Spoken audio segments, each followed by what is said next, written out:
The concept of beautification, it isn't just this surface level vanity thing. It has quantifiable data points of better relationships and more money. Our next guest, Rachel Varga, is here to help us figure out the best way to look our best as we age. Rachel is a double board certified aesthetic nurse specialist. She has published research articles on rejuvenation protocols for the eyelids, jawline, and overall skin health. The eyes are one of the first areas of the face to show inflammation because the eyes are highly metabolic structures. So when we experience redness, itchiness, darkness, puffiness, to the eye area, that's a pretty good indicator that something's going on internally. Hi, my name is Chris Burris. I'm a longevity expert and the chief scientist at a lab focused on a longevity molecule. My primary focus is to help people live longer and better lives with science. Make sure to subscribe and share so you and your friends can live longer and better, so you and your friends can live beyond the norms. Hi, and welcome to the next episode of the Live Beyond the Norms Health and Longevity Podcast. What is the point of living longer if you cannot look your best? That includes your body looking its best and also your face looking its best. Throughout the ages, we have looked to the rich and famous, really movie stars, to understand the optimal way to look our best, really to look younger. But not everything you can do to look younger is a good idea. Our next guest, Rachel Varga, is here to help us figure out the best way to look our best as we age. Rachel is a double board certified aesthetic nurse specialist. She has published research articles on rejuvenation protocols for the eyelids, jawline, and overall skin health. Rachel is the host of the School of Radiance podcast, which she graciously and recently had me on. Her goal is to help guide you on your path to healthy skin and vibrancy for many years. I hope to support her in that goal today. Rachel, thank you so much for joining us today. Oh, it's great to reconnect with you, Chris. And prior to recording, we were nerding out and all sorts of fun stuff, and excited for what we're going to get into today. Yes. And so you have a lot of expertise. You're published. Before we get into that, though, I like to jump back. I like to go much further back. What was it like growing up, little Rachel? Where did you grow up? What were your parents like? If there was some event or someone you could pinpoint as the reason you would ultimately become a double board certified aesthetic nurse specialist, publisher of academic articles, as well as a podcast host, who or what would that be? My mom and dad. Done. Okay, next question. Yeah,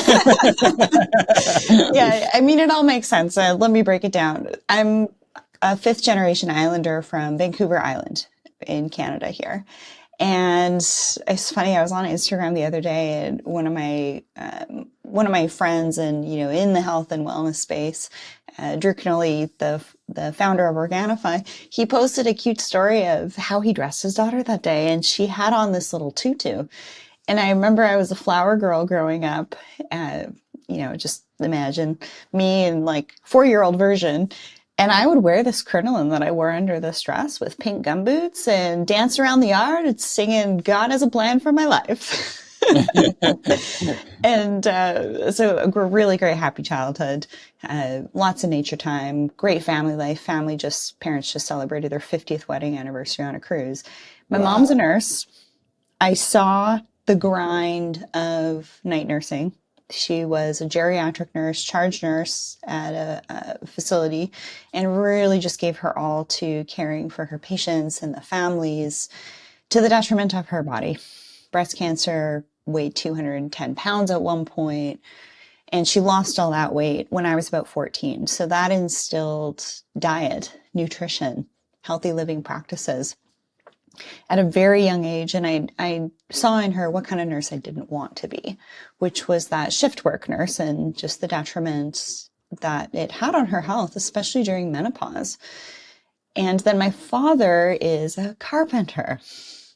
So here we have the health side of things from my mom, the symmetry. We would be driving and he would say, hey, you can tell that car's been in an accident because that bumper is a little canted, or, that roof line has a sag to it, or that windowsill or that door frame or that picture is not quite level. So from a young age, I just got really good at noticing if things were out of balance. So here we have the segue of, the health side of things. My mom's a nurse. The aesthetic side of things, the structural side of things, the building things from my father. And they made me, and here I am.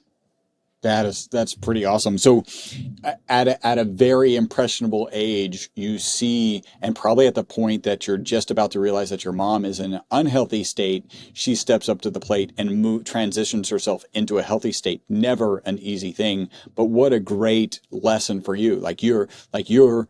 Mom can control it. You're in control of it at the end of the day, right?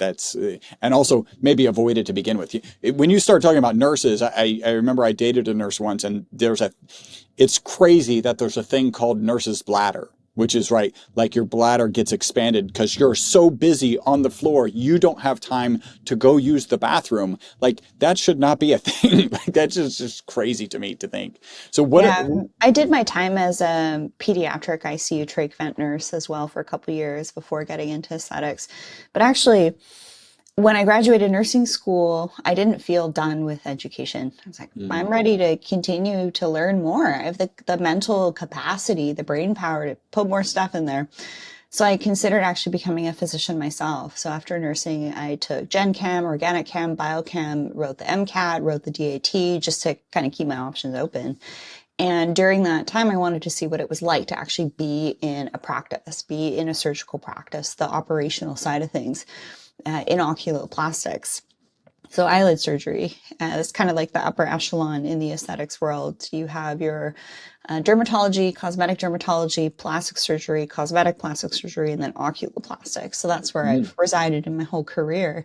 And I just love it. I love being able to help enhance people's features so that they have more confidence to be comfortable going to events and having their photo taken, and be present and not feel self-conscious about certain fine lines, wrinkles, sunspots, acne scars, being comfortable and confident to swim with their kids at the beach. So there was this interesting shift also that happened, that I discovered biohacking from the godfather of biohacking, Dave Asprey. He's been a longtime friend of mine because he's also from the island here too. So then I wove that into what I do for myself to have more energy, to support my cellular health, my metabolic health. And I noticed that, whoa, I do all this biohacking stuff and I don't have to do as much in clinic rejuvenation to take care of fine lines, wrinkles, or a red acne scar when it pops up after breakout, because that inflammation goes down so quickly. That's kind of a roundabout way of going from traditional nursing into aesthetics into, the biohacking, and then just naturally became a teacher because people wanted to learn some of my techniques, and collaboration over competition. Rising tide lifts all boats has always been really a key thing for me in my professional practice. That's awesome. So, and we'll jump into that. So a little bit, so you're, on the nursing floor in ICU, pediatric ICU, right? Like that, I have twins and they're normally born early. So I spent a little bit of time, in ICU. My son, I like to joke, liked the nurses, so stayed a lot longer than my daughter. It just turns out girls are stronger than boys. Like that's just the fact. And then you ended up in this, what is Oculus?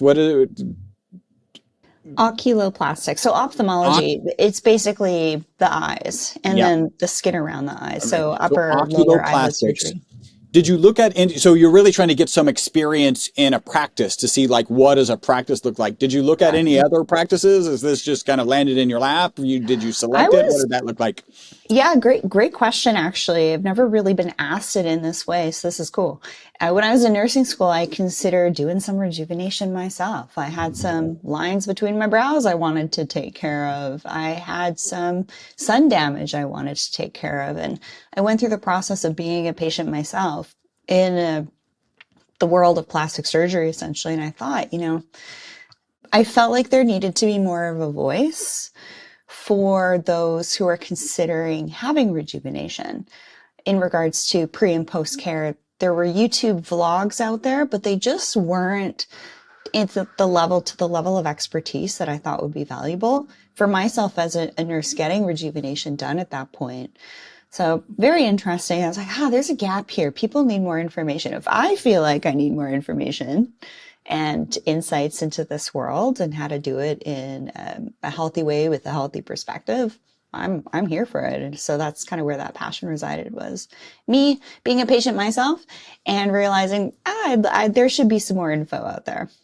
And so you're kind of scoping the landscape. I want to kind of look out of practice. I've gone through this experience. It wasn't ideal. Let me get into it and kind of figure out how it might be more ideal. So were you already kind of thinking, I'm going to have my own practice and this is going to be something that I'm going to be focused on, that I'm going to be delivering this value? And 100%. Yeah, I wrote awesome. the MCAT and applied to medical school 1 year. And, typically you have to apply 1 to 3 years to get into med school. That's pretty typical. But I thought to myself, I really love this career. The aesthetics nursing, it's great. I see some of my colleagues in their 50s and 60s.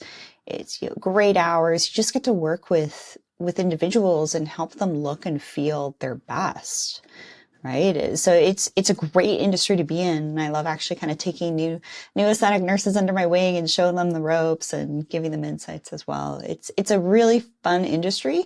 And especially now, because we're seeing this intersection of medical aesthetics, plastic surgery, integrative, functional, and biohacking. They're all converging together. Look at the Kardashians, right? Yep.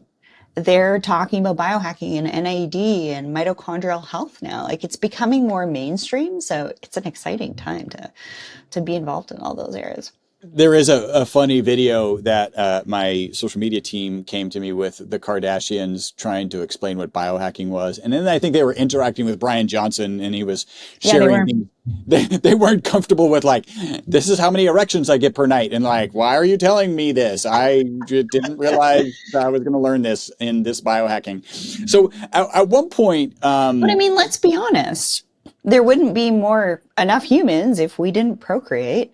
Oh, yeah. And the basis of desiring to look and feel our best is to be as attractive as possible for our partner, or to attract another partner to procreate, or have the confidence to form our community.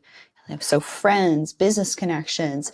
You'll make more money in the workplace if you wear makeup and put on a great outfit and do your hair. It's actually in some of the data out there, which is very interesting. So the concept of beautification, it isn't just this surface level vanity thing. It has quantifiable data points of better relationships and more money, which is pretty cool, actually.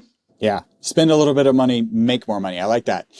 So at one point, your role or focus was injectables. Where do you land on injectables? Like hyaluronic acid, Botox? Do you have any concerns about any of these injectables? There's concerns about everything.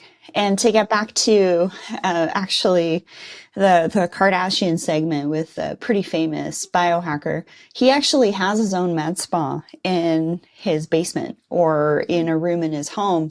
And the lasers that he has 2 of them. He probably has a few more.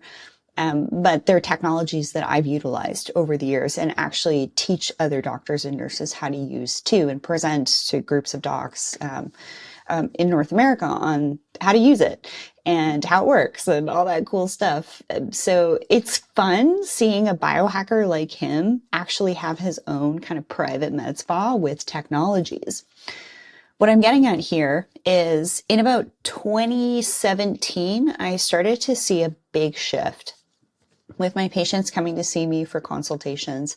At that point, I started to have patients actually flying in from all over the world to see me for their rejuvenation, for the non-surgical side of things, skincare, lasers, injectables, and we'll talk about what they all do. So that's why I started to do virtual consults a long time ago, and nobody knew what Zoom was back then, but I kind of had to meet that demand. It's like people are flying to me from France, Germany, Dubai, New York, California, Toronto, all over the place, including other doctors and nurses for their treatments too. So I had to build out this online component, which was kind of funny. But around 2017, when clients would come to see me either in person or online, no matter where they were, because I could direct them on what options are near them in clinics, I started to hear the same phrase over and over and over again. What can I do to make my skin healthier? I really want to focus on my skin health. And this was like music to my ears, because if someone comes to see me who's perimenopausal, menopausal, 40s to 60s, wearing that busy badge of honor, right? Hosting events at their home, dropping the kids off, coming to see me, ask them how they are. And they say, oh, I'm so busy. They plop down their coffee cup, they put their purse down, and they're like, oh, just work your magic. I can't get as good of a result with what I do with someone like that isn't doing the day in and day out hydration, nutrition, adding the biohacking component, the psychological component, the recalibration, the personal growth, the nervous system mastery, great relationships, living a purpose-filled life, all the qualities that I encompass in what I've sort of studied and noticed over the years, something called Radiance, which I'm super passionate about. But I would do neuromodulators on them. And sure, we would reduce the message from the nerve to the muscle, but because the skin was thin and there wasn't a lot of collagen and elastin, even if I completely treated an area, say for example the forehead, if there was even just the slightest amount of movement, there would still be a wrinkle that formed. So to really focus on skin health, it's encompassing a couple of different things. And so in my papers on eye rejuvenation, on jawline rejuvenation, on oxidative stress, I talk about an algorithm of starting from least invasive to most invasive and always working from the perspective of skin health first. So skincare, your healthy living, reducing inflammation, doing some lasers. Lasers are incredible. Lasers are definitely just continuing to get better and better. We've moved from like the Hyundais of lasers to the Bugattis of lasers with what we can do now. But there's also still injectables. There's also still surgery. So they have a time and a place. But I am passionate about speaking to this topic that people that have issues with, say, neuromodulators and fillers, hyaluronic acid, there's usually some underlying higher level of inflammation or oxidative stress. And then from that, obviously autoimmune conditions. So I looked at the statistics of how autoimmune conditions are impacting mortality rates and was actually looking at some Canadian data. And deaths of unknown cause doubled in 2019 compared to previous years, from 2018 to 2019. Doubled. That's huge. So I asked clarification on what does that metric mean? Because as a researcher, we look for signals. To me, this was a signal. There's a category of people dying. What's going on there?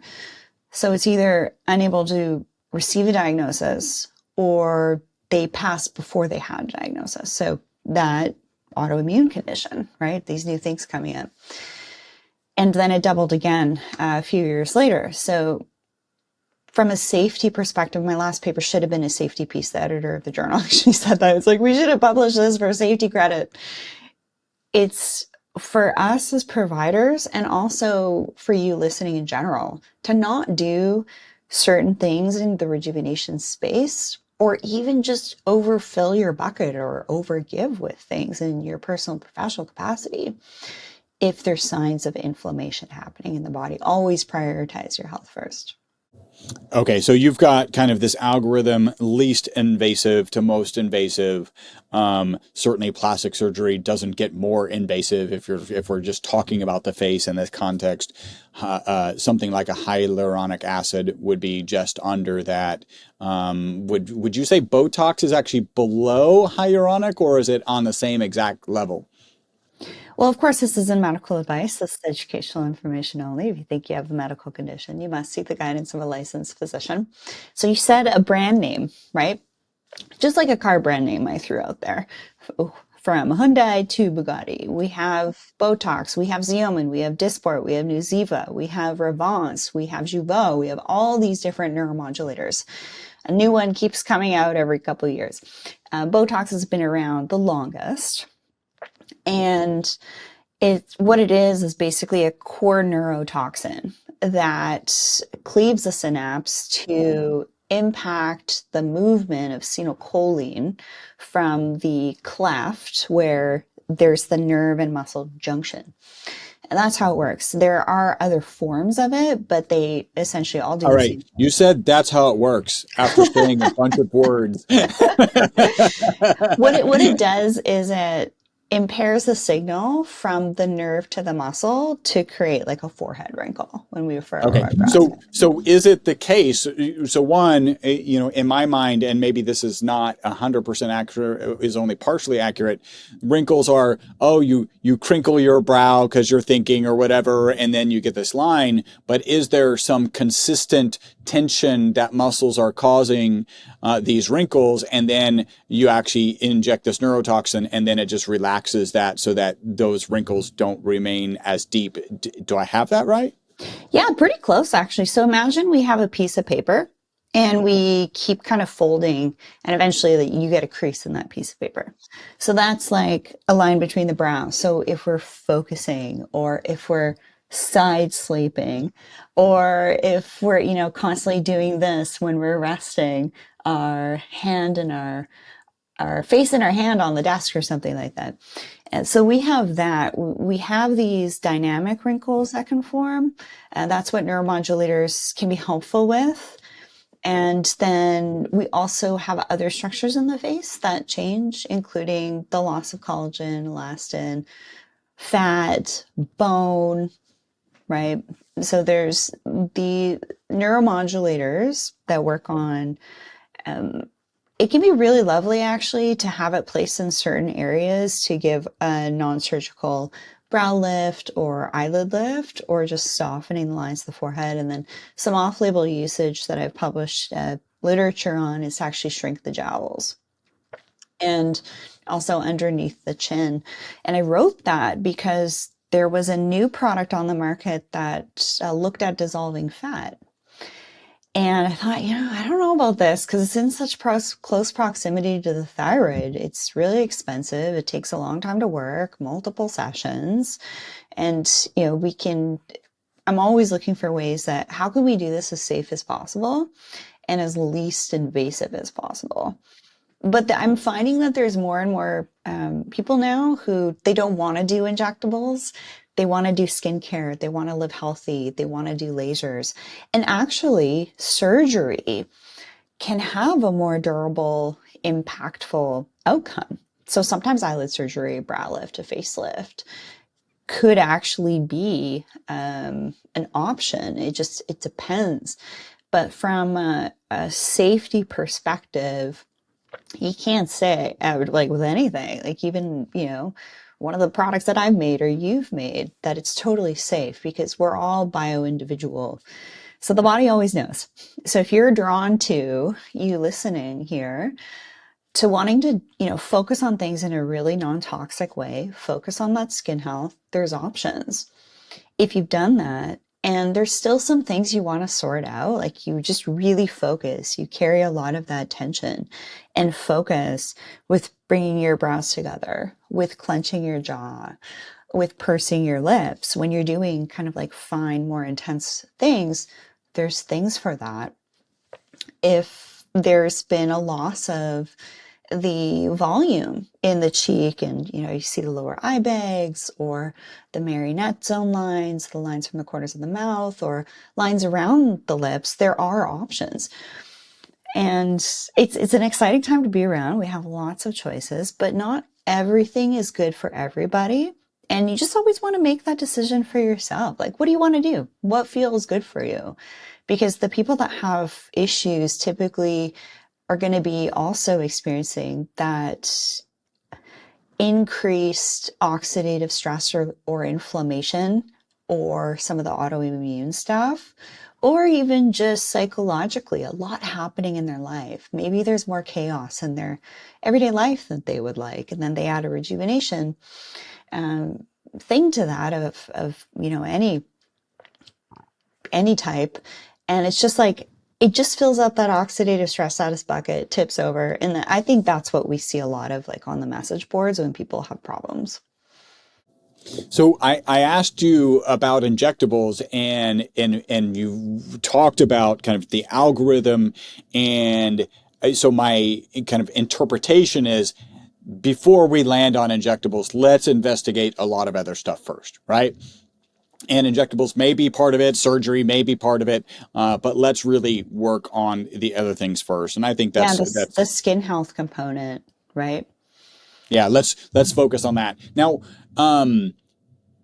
What shifted? What was the shift? Was there any one case, or was this a kind of a conglomerate of cases that caused you to go like, hey, I'm noticing that when they're healthier, their results are better. And in fact, they come in better, and then the results on these efforts are better. Like, what did that look like for you to really shift? And I know Dave Asprey had some impact, right? Because he's talking about health, and he's willing to go into, go surgically adjust, make adjustments to his hairline. And so what does that look like from, hey, I'm in a standard practice, and the standard practice is probably just doing injections and probably just doing surgeries or whatever, and then now you're like, nah, I think there's a better holistic report.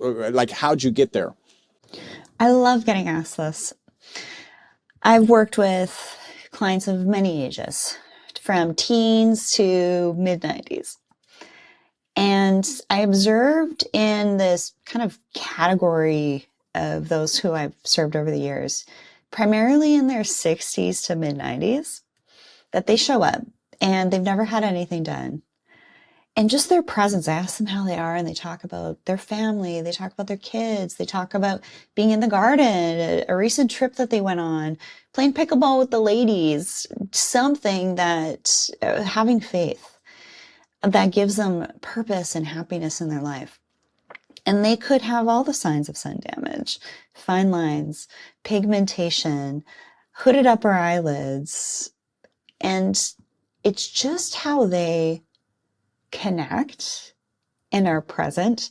And I realized pretty quickly on that people that live a certain way, they have this deeper layer of beauty. So they might not look like the Kardashians. They might have the very typical signs of aging, but it's their heart coming through. It's their eye contact. It's their warmth. It's the clarity of their sentence structure. They don't have brain fog. They're very present. They're very empathic, a little bit intuitive, if you will. They're operating out of integrity. And I would do something for them. Well, first of all, I thought they were beautiful with just that deeper essence to them. And then I would do something for them and they would have better results. I was like, what? I'm barely doing anything for this individual. I did a laser treatment. It looks like I did lip fillers on them. That was pretty cool for me to see.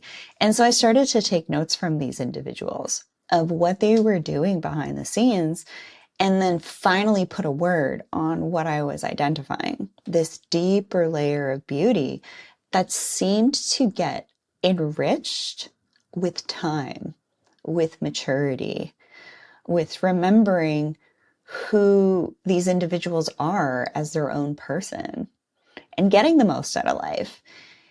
And the internal happiness that we have really translates when we communicate. And you could look like cookie cutter, perfect skin, perfect cheek volume, perfect lip volume, eyelids are, just as they should be.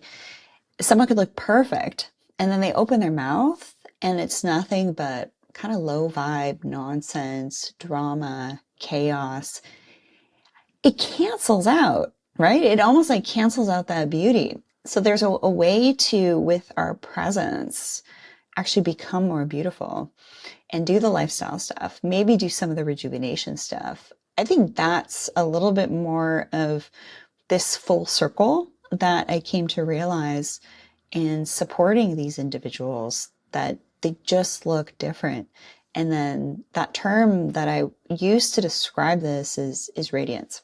Very cool. Yeah, I was about to. I tied it together, and then you've wrapped it up. It's like self-mastery at its finest, and you're not going to have that in your 20s. You're going to have that from 60 to 90. You've been through this stuff, right?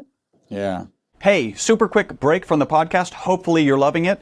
This is a way you can support the podcast and take advantage of a great offer. We're offering 50% off of one of our MCT bottles. MCT is an amazing oil. Add the ESS 60 molecule to it. It's even more amazing. All you got to do is leave a review on iTunes. Send us a notification that you've left that review. We'll get you a coupon code. That'll get you 50% off of our MCT oil and free shipping. Back to the podcast. So you wrote a paper on oxidative stress. What drove you to write this paper? You started doing the research. Often people are doing research, unless you're in the actual lab environment, you're doing research because you're interested and you're trying to figure stuff out. And they're like, wait a minute, I really need to publish this. To walk us through that. Yeah, I find it interesting to look at, why are people dying? And as a researcher, I can go down those rabbit holes and then come back out and report back. And not a lot of people have that capacity. They kind of get lost in the weeds, if you will, the woes of the world. And so it's a different ability as a researcher to say, okay, here's the information. What can we do about it? And particularly in this biohacking space, having been in it for a while, and utilize a lot of different pieces of technology myself, from an oxidative stress status standpoint, and what's actually going to slow aging, reduce that inflammation, and help us look and feel better, and help our cells to operate better and our metabolism to be on point, because we know all about metabolic disorders and inflammation being basically the main drivers for aging. But what can we really do about that from a practical standpoint? So we have to take a look at, well, what's in our environment that's contributing to those things? And the biohacking community really needed a framework, because when I would connect with someone and I would ask them in a consult, what are you doing for biohacking? I want to get a sense of kind of where you are on the spectrum. And more often than not, the main thing I would hear people utilizing in their home is red light therapy. And there's lots of research on that. I utilize it myself too. I have a red light right there in my office that I like to use. That's not where to start. We actually want to start from this purification approach first. So how do we do that? And how can I get this information out there in a credible way? Because for me to speak to things, I have to speak to what's in the literature. As a professional, so I can't just, make stuff up. And so this paper, we really needed a framework in the biohacking community. So I isolated the main triggers of what contributes to inflammation, oxidative stress, and all that, and its toxins. And the main ones that I really looked at is what can we do to kind of make an impact is purification of air, water, lighting, electromagnetics, looking at what we're eating, and then also looking at overgrowths like yeast, fungi, parasites, heavy metals rather, and other toxins. And so I wrote a paper on that. It's like, this is, again, an algorithm kind of style paper. Mm-hmm. This is where to start, purification approach. And it's funny, it's almost like I was reading this book, Myths of Avalon. And for any of you who's read it, it's basically about the women from King Arthur's time. And if you think about how a priestess lived, it's a very pure lifestyle. And when I looked at these individuals who were doing really well in their 60s to mid 90s, they lived a very pure lifestyle.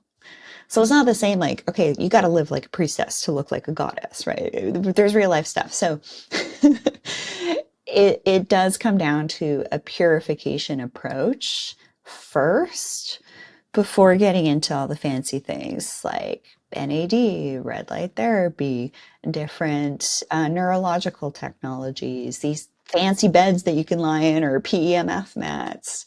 Start with the basics first. Purify your environment to support your biology, which is essentially the definition of biohacking. So you're looking at kind of oxidative stress and ultimately kind of honed in on toxins as it relates to skin aging. Were you looking at like wrinkles? Were you looking at blemishes or age spots? Like, and then what was the conclusion that the more toxins, the higher the age spots, the deeper the wrinkles, or like what did that look like? Such a great question.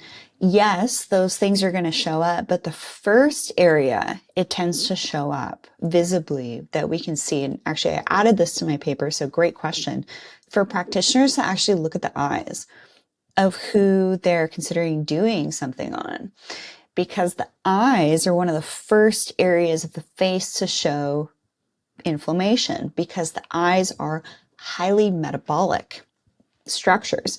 So when we experience redness, itchiness, darkness, puffiness to the eye area, that's a pretty good indicator that something's going on internally pretty quick. So say, for example, I'm traveling, and I was actually in Texas too one night, and I was outside and this tree just dumped pollen. And I was on a big podcast the next day. You could probably guess which one I was on. And I'm doing my skincare before going to bed. And I look at myself in the mirror and my eyes were red and puffy. I'm like, oh no, I'm filming tomorrow. I got to take care of this. So it's like, it can happen pretty quick when you get exposed to something that fills up your toxic bucket, tips over. That's when you get the visible display that there's a little bit more inflammation. So I took my antioxidants, pulled the air purifier in my room, did my skincare, and I woke up and that overt sign of inflammation had gone away, which is fantastic. What I do find, and I've experienced this personally with forest fire smoke, with moving, with big life transitions, that a couple weeks after that, I actually for the first time had a rash. And I've never had eczema, psoriasis, or anything like this. A couple years ago on my neck area here. And what we have around the neck and the collarbone and under the jaw are a lot of lymph nodes.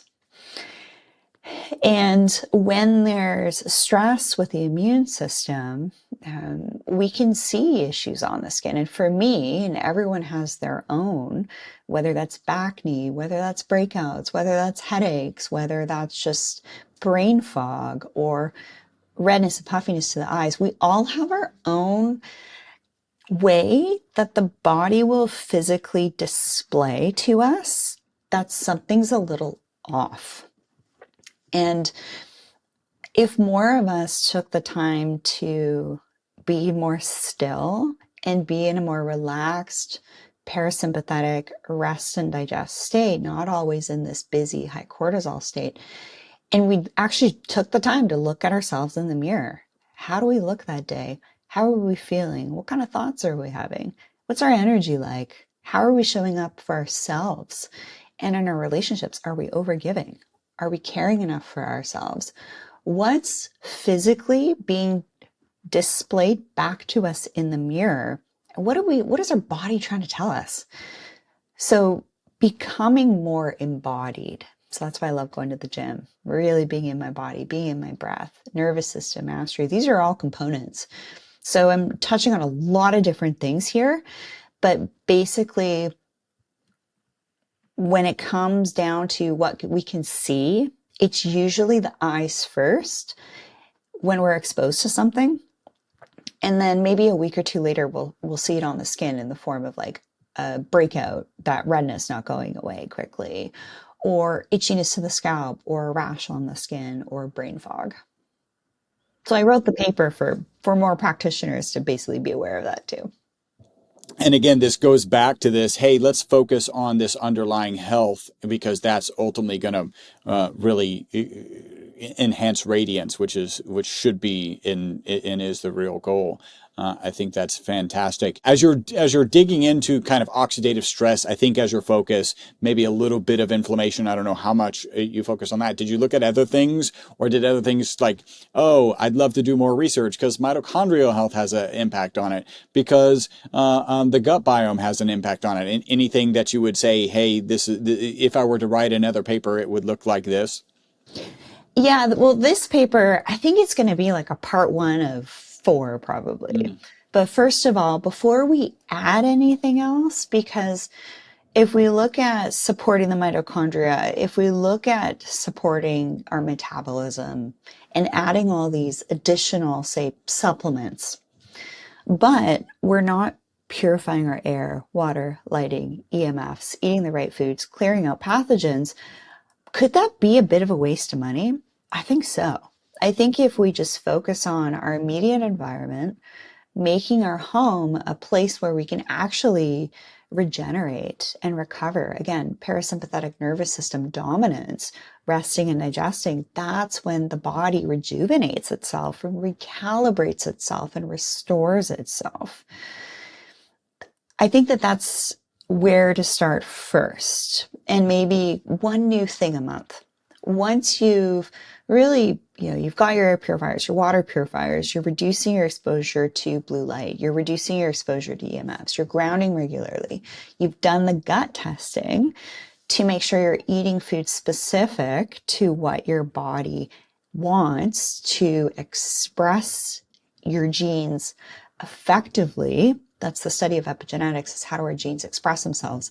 That's where food comes in. That's where gut testing comes in. So 100% for eating the right foods, you want to test and set a guess, and then doing some detoxification work. But if you detox, if you try and do a detox, but you have this influx of inflammation and oxidative stressors and toxins with an already filled up toxic bucket, you go and try and do a detox and kill some parasites, they're going to release all sorts of junk in the die-off phase. And then what's going to happen? Herxheimer's reaction. I've had it. It's not fun. So you got to get that bucket as empty as possible in your immediate environment. Then work at doing some of that detoxification work. Once you've laid the foundation, absolutely. I love my NAD for supporting my mitochondrial function. I love antioxidants, omegas, collagen, protein, hydration, high protein meals, working out, all these things. Very important. But I think that what we forget about is, oh, I see this ad or I see someone talking about this new thing. Well, you got to do the basic things first, right? You can't run if you're not breathing properly. How interrelated do you see skin health and healthy hair? The skin's the largest organ of the body. We know this. I mean, obviously our gut's a pretty big organ too. But the scalp is basically an extension of our skin. And for me, when I say have too many sweets, say I'm in a bit of a bulk phase to put on more muscle. If I'm having more of those carbohydrates, and if, say, for example, I'm having more alcohol than I typically do, and I really only have like 1 or 2 cocktails a month, very low alcohol consumption, no commercial wines. If I do, it's sake, tequila, or Guinness or champagne. Because especially champagne, and it doesn't have the glyphosates, lower sugar content than, say, like a Brut or Prosecco. I'm also a sommelier, by the way. Those are my triggers. So if it's sweets or more carbohydrates or alcohol, I'll notice like more itchiness to the scalp. And the other thing with the scalp, and also with puffiness to the eyes and ocular irritation, periocular around the eyes, seasonal changes, right? More pollen, changes with the heat, with the humidity, and being outside more, being inside more, sweating more, not sweating more. These all impact the skin and also for sure the scalp. That's why I love to teach seasonally specific at-home skincare and in-clinic rejuvenation routines, and also, of course, hair care. because we want to cleanse the skin, we want to exfoliate the skin and apply good things to feed the skin. That's what a good moisturizer should be. It should be like a multivitamin for the skin to help with the skin's cellular processes and speed up that cell turnover. We want to be doing the same thing to our scalp too, with making sure that that scalp is clean, that that scalp is fed, because we forget that when we're doing our skincare so we look great, that this skin on our scalp is part of this, right? I have a part on my hair. It's part of the skin too. So I'm so glad you asked that, because I also think there's a huge component with things like blue light exposure and these overhead lights that are maybe contributing to hair loss as well. So that's a big thing people ask about is, I'm losing my hair. Well, look at reducing your oxidative stressors, maybe check your thyroid out, eat the right foods, and actually use good products directly on the scalp to feed and nourish it. So your focus on the eyes, you just kind of, it all came together for me when you think about seeing somebody and knowing they're tired, right? This actually happened after the biohacking conference. I was in the lobby and Natalie Needham was like, "You're driving," because it was in Austin. We live in Houston. We're like, "You're driving to Houston today. You look wrecked." She's looking at my eyes, right? Like you can. That's the. I first love Natalie, by the way. Yeah, she's awesome. Yeah. You're like, that's where that kind of awareness is. Also, I wrote down very specific recommendations from Rachel: sake and tequila. So we got that. So we got that. In moderation though too, right? Feel this, you want to live a little. If you're too rigid, if you're too intense, nobody's going to want to be your friend. You're going to, miss out on some of the things in life, especially the social component. Yeah. So it's all about moderation. If you're too intense as a biohacker, why is that? Why do you feel like when you are speaking with someone, you have to be the fire hose soapbox version of a biohacker? Mm-hmm. Everyone's on their own journey, and respecting your journey is important too. So every now and again, if there's a celebration or I'm out with my friends, sure, I'll have maybe a cocktail or two. Sure, maybe I'll enjoy that cheesecake that's on the menu because there's going to be some more protein in that than a chocolate cake. So we're making sure, we want to enjoy things, but what's the best decision that we can make? What's the best choice that we can make in that decision that either might have a little bit more protein or might have less sugar and doesn't have the glyphosates and we know our body feels good with? It's interesting because what are three, let's just go with the three things that you would say, and maybe it's detoxing, maybe it's, I don't know, getting plasticware out of your, what are like the first three things that come to mind when I say, hey, I want to improve my skin. You've got a short time to give this message. Where should people maybe start? Oh, I love this question. Okay. I came across this doing photography analysis. Someone would come to see me for a consultation. I'd get them on a basic skincare routine, cleansing the skin in the AM and PM with the double cleanse in the PM, moisturize the skin, so feed the skin, right? Protect the skin with mineral only sunscreen. I have a really great 20% zinc sunscreen. Forgot about those chemical sunscreen filters. And exfoliate gently the skin to polish, not using abrasive things, but things that are going to polish the skin to get that dead skin off. The stratum corneum looks like stacked corn flares. So those who have sensitive skin, they're typically afraid of washing the face because someone on YouTube probably said, wash your face less or just splash with water. You don't want to do that. So what I noticed because of just simply through photography analysis, and I've done lots of photography analysis for different actually products in the biohacking space. And some of the key things that I'll see from that, I can touch on across the board. But when you just look after the skin in the way that it wants to be cared for, cleansing twice a day, rinsing that cleanser off well, moisturizing, sun protection, gentle exfoliation, and you're consistent with that, in 2 weeks, in general, I would see more glassiness to the skin. I would see less redness because the skin was being properly cleaned. The skin was being cleansed of the mold and heavy metals that are in the skin that actually tell the skin cells to die faster. That's why you need to cleanse your skin and gently exfoliate. And then your moisturizer can actually be absorbed better and then, protected is really key. So just those easy things: cleanse, moisturize, sunscreen, scrub. Then you can add the other things like an antioxidant serum or a carbon 60 serum, for example, or a neck cream or an eye cream or retinol or peels or dermal rolling. By the way, to get back to that question that you asked me earlier, is like, who has the best skin? Those who are really diligent with just their basic skincare routines, doing some at-home dermal rolling with the right rollers, the right techniques, the right products afterwards, and maybe doing some in-clinic rejuvenation. I would see lots of individuals in their 60s to 90s that were retired, that didn't have a ton of money to do some in-clinic stuff that maybe they wanted to, but if they're really consistent with their home care, they didn't have to do as much in the clinic. And I've experienced this too, with then also adding the biohacking and reducing inflammation layers. So start with the basics: cleanse, moisturize, sunscreen, scrub. Then add some more advanced layers into the mix, which I teach in my seasonal tutorials. Maybe do some of the in-clinic rejuvenation things, but you have to do things that feel good for you, right? That you want to do.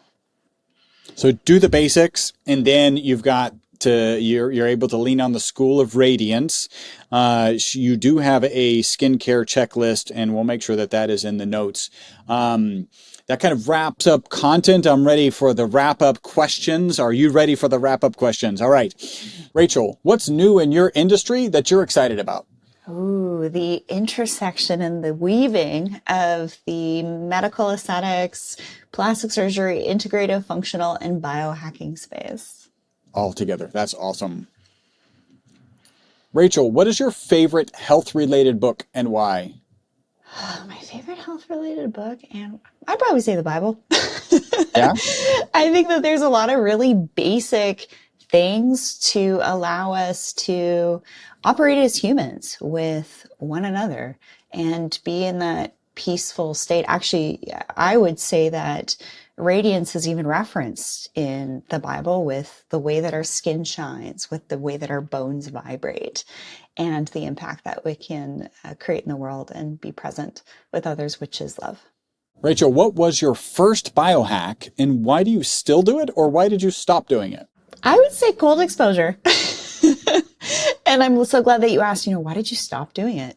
I did a lot of hydrotherapy using Cool to tone my vagus nerve after being in 2 pretty rough car crashes. I did it for pain and toning the vagus nerve. And I found that I wasn't balancing enough with heat, with saunaing, and especially for women, not doing too long, maybe 3 minutes, and doing the cold and the heat together. I was doing a little too much cold for too long, very consistently, not balancing that heat, so yin and yang. Excellent. Rachel, what is your favorite nutritional hack or focus, and why? Lots of protein. Nutritional hack, high protein. We're talking 1 to 1.5 grams of protein per pound of body weight. I found that's helped my skin develop more muscle, help to maintain a healthier body mass index, trim down a little bit. Definitely increasing the protein has been a huge nutritional hack for me. Excellent.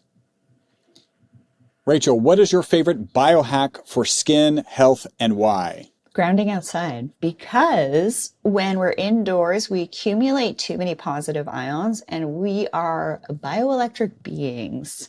And especially for our blood to flow properly, I talked about this in one of my papers, that when our blood is stuck together because we're not grounded, we haven't made contact with the earth, and we're not receiving those negative ions from the earth, and our bodies become too positive, our blood doesn't flow as freely, and our skin actually doesn't get the transference of oxygenation as well as the detoxification of metabolic waste products, which can make the skin look a little bit more dull. We want that blood flow to the skin, and it all starts with the blood flowing and contacting the earth, getting your grounding in every day. Excellent. Rachel, what skin hack would you recommend people stay away from, and why? Anything that's brand new. I've seen this for years since being in the industry, since 2011. There's always new things coming out. And in today's society, consumers are really looking for that quick fix. It's never going to be one thing. It's always going to come down to being consistent, being dialed in, and doing a few different things, including at home and in clinic options. Excellent. Rachel, what supplements do you take every day? Antioxidants, omega, collagen, NAD, and I get a lot through my food. I cook primarily all of my own meals, but those are the key ones. I'm a huge fan of antioxidants for the skin to keep that oxidative stress status or inflammation as low as possible. They just help the body manage the stressors of life from the metabolic side of things. And I also actually use frequency as well. I think that we're getting into the space of technology to tell the body to do certain things, which is interesting, but definitely antioxidants, omegas, collagen, protein as sort of the foundations. Excellent. Rachel, what is your favorite wearable device and why? Oh, I'm so glad you asked this because I don't wear any wearables anymore. I used to, when I started to track my sleep, I was working with the Oura Ring and working with the 8 Sleep. And now I just rely on the 8 Sleep to track my sleep, my HRV. And I also get that temperature regulation at the same time. And no, I'm not paid to say that, but I actually stopped wearing wearables because I didn't want Bluetooth contacting my body, which interferes with the body's electromagnetics and blood flow to the skin and brain. Rachel, what is your favorite longevity and health piece of equipment and why? Ooh, I would probably say my 8 Sleep on my bed for the temperature regulation, so I'm getting great sleep. If we're doing all the things from skincare and a rejuvenation perspective, but we're not sleeping well, we're not recovering. We're not actually giving the body the chance to rejuvenate itself. Sleep is so incredibly important, and having that temperature modulation is really helpful in the different sleep stages. Excellent. They don't call it beauty sleep for nothing. Rachel, what is your favorite movement or exercise hack and why? Box breathing. When I'm at the gym between sets, I'll put my hands on my hips. I'll do that superwoman pose, and I'll kind of get a little bit of sway, a little softness between crushing those weights and doing the box breathing. So breathing in for 4 seconds, holding for 4 seconds, and then releasing for 4 seconds to get back into that parasympathetic state as often as possible. And I find that actually breathing that way, I feel more powerful while also feeling more at peace. Are there any biohacks that you think are absolutely crazy or at least need a little more research? I think anything that's brand new. However, if there's anything I've learned since being in the skin and rejuvenation space and also a speaker in the biohacking space since about 2017, 2018, is that you don't want to write anything off just yet. And I tend to have the 7 to 8 year rule. Once something's been on the market for the general population to have experienced because of varying levels of oxidative stress that people have, and what actually essentially helps us sleep better, I think that's a good metric to go by if something's going to be helpful for us or not. Rachel, what do you wish you knew or adopted about health and longevity sooner? You know, I wish that when I was born, my parents banked my stem cells. That's great. I mean, what biohacker wouldn't say that, right? Because then we can pull on that if we need something for us.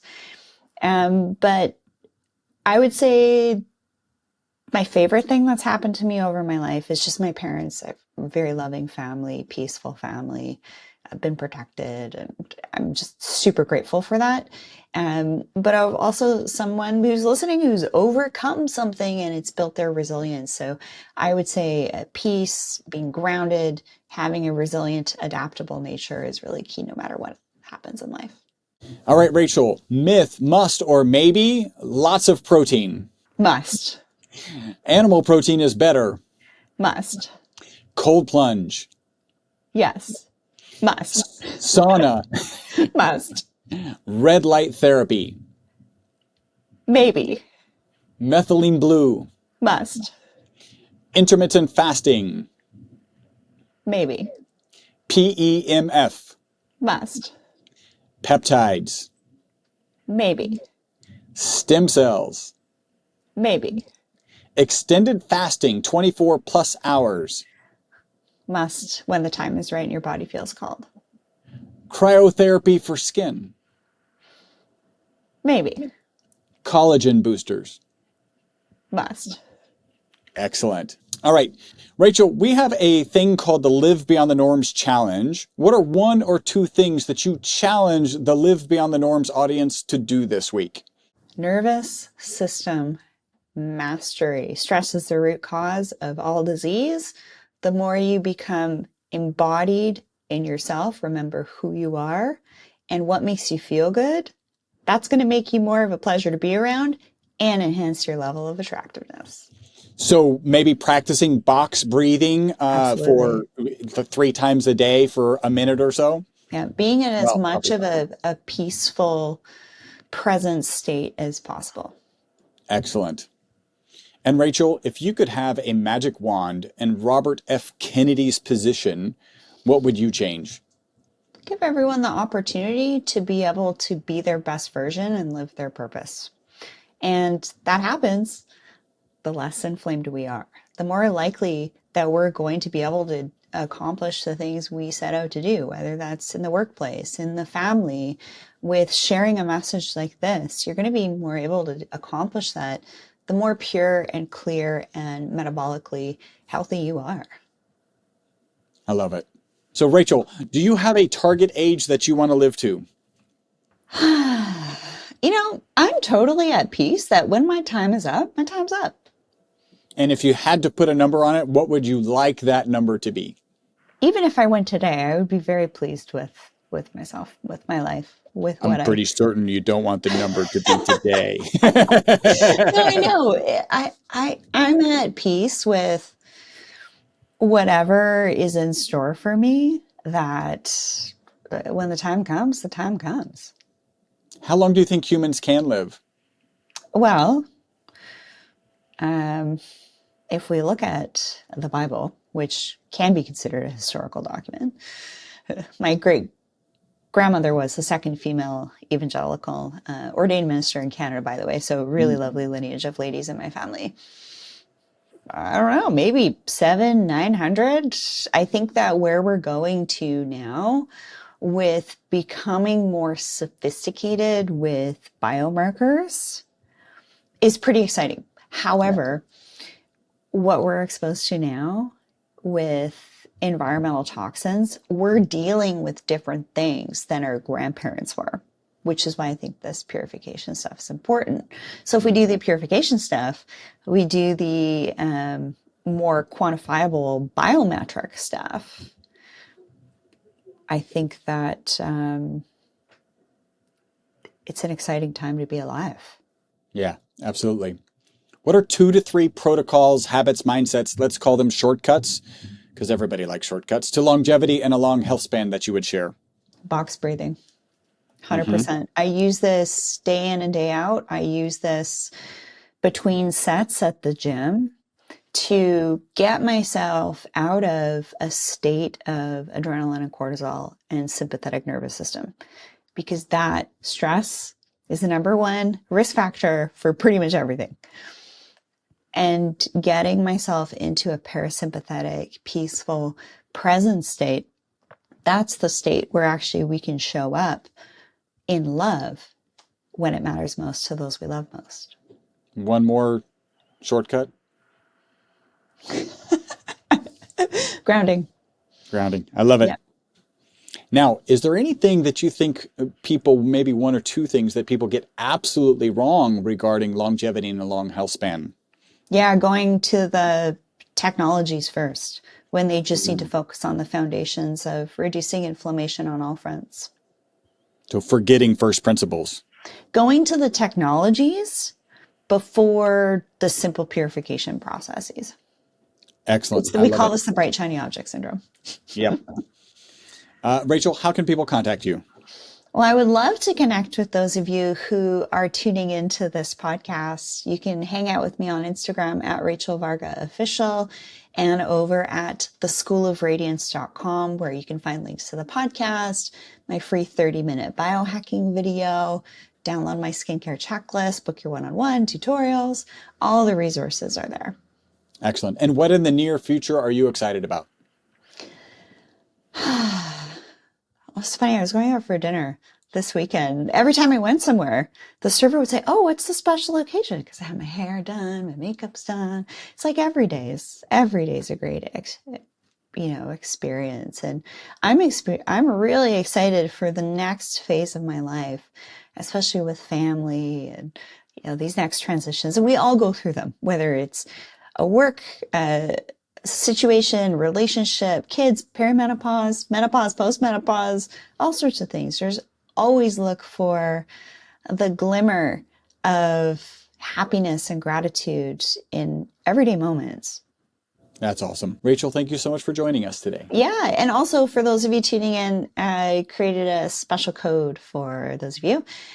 And that's to get 15% off of a one-on-one directly with me. Is 90 minutes. We'll do a deep dive together at myvitalc15. Use that code at checkout when you're booking your one-on-one with me at theschoolofradiance.com. And really excited to connect with you no matter where you are in the world to help you out. Excellent. So that's 15% off myvitalc15. Rachel, thank you so much for joining us today. Thank you. Pleasure. I hope you enjoyed this episode of the Live Beyond the Norms podcast. Make sure to subscribe and follow. Also, make sure not to be that guy, the guy sharing this podcast with people who are not interested in living beyond the norms. If you would like to learn more about the ESS60 molecule, the molecule responsible for the single longest longevity experimental result on mammals in history, a full 90% extension of life, visit myvitalc.com. That's myvitalc as in carbon.com.